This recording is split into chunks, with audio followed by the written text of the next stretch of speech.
Kedan percaya nggak, orang yang sudah meninggal bisa kita temui lagi. Ini bukan mimpi, bukan juga halusinasi ya Kedan. Tapi benar-benar terjadi. Ini terjadi di Arafah saat ibadah haji. Seorang pria Indonesia bertemu dengan ayahnya yang sudah wafat 9 tahun. Dan yang lebih bikin merinding, ayahnya bicara langsung kepada dia. Oke, daripada Kedan makin penasaran nih, seperti biasa, yuk kita bahas cerita Kang Maman berangkat haji dan di Arafah bertemu almarhum bapaknya di jejak Baitullah.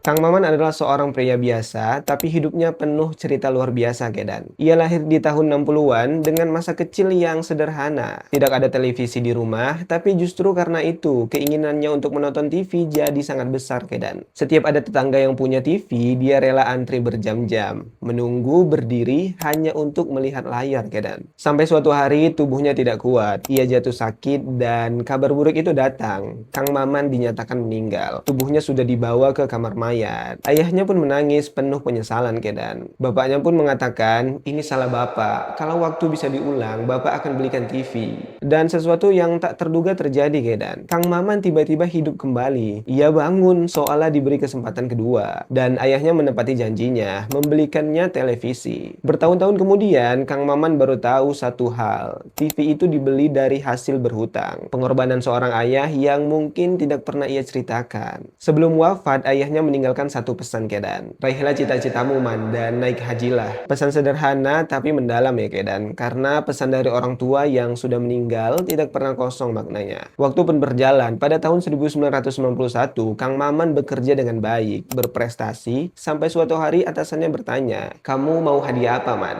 Kang Maman tidak ragu mengatakan, mimpi terbesar seorang muslim ya haji, Pak. Dan yang menarik, Kedan, atasannya bukan muslim, tapi tetap menyetujuinya. Semua biaya haji ditanggung, bahkan bukan hanya gratis, Kang Maman juga dibayar. Karena ia sekalian meliput. Kadang Allah memberikan bukan dari arah yang kita bayangkan ya. Selama di Tanah Suci, Kang Maman dekat dengan dua tokoh besar, yaitu Ustadz Zainuddin MZ dan Abdurrahman Wahid, atau yang sering kita kenal dengan Gus Dur. Ia pun banyak bertanya kepada beliau, apa makna sa'i? Ustadz Zainuddin MZ menjawab, Allah pasti kasih, tapi hidup butuh usaha.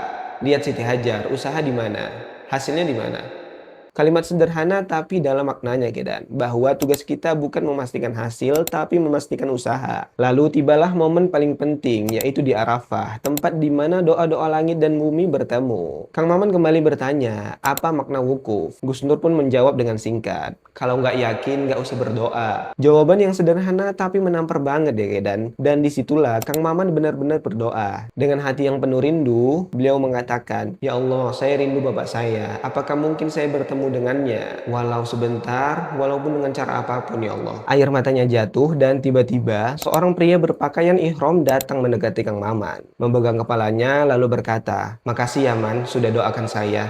Kang Maman terdiam dan ia baru menyadari itu ayahnya yang sudah wafat 9 tahun lalu. Dan setelah itu Kang Maman pingsan. Saat sadar ia bertanya, tadi ada orang yang datang nggak? Orang di sekitarnya menjawab, ada sih, tapi aneh. Dia datang dari mana nggak jelas. Pegang kepala kamu lalu pergi.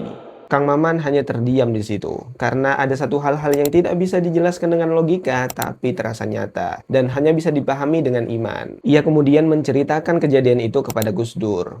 Jawabannya pun sederhana, hajikan bapakmu tahun depan. Kang Maman pun terdiam, bagaimana caranya? Tahun ini saja dia berangkat karena dibayari. Lalu Ustadz Zainuddin MZ berkata, aminkan saja dulu Man. Dan yang terjadi setelah itu lebih luar biasa lagi, Kedan. Pada tahun 1992, Kang Maman kembali berangkat haji untuk menghajikan ayahnya. Dan lagi-lagi gratis, Kedan, bahkan tetap dibayar. Pesan ayahnya yang disampaikan sebelum wafat akhirnya terwujud, Kedan. Kadang doa itu tidak langsung dijawab ya, Kedan, tapi bukan berarti ditolak. Bisa jadi Allah sedang menyiapkan cara terbaik, waktu terbaik, atau bahkan cara yang tidak pernah kita bayangkan, Kedan. Pesan Kang Maman sederhana, Kedan. Jangan tinggalkan tahajud, jangan tinggalkan duha. Karena disitulah kita benar-benar ngobrol dengan Allah. Tanpa gangguan, tanpa distraksi, dan satu hal yang paling penting, doa itu gratis, tapi sering kita abaikan, Kedan. Kita sibuk memikirkan cara, padahal Allah hanya menunggu kita meminta, Kedan. Kalau mimpimu belum terwujud, mungkin bukan usahamu yang kurang, tapi doamu yang belum serius. Itu yang dikatakan Kang Maman.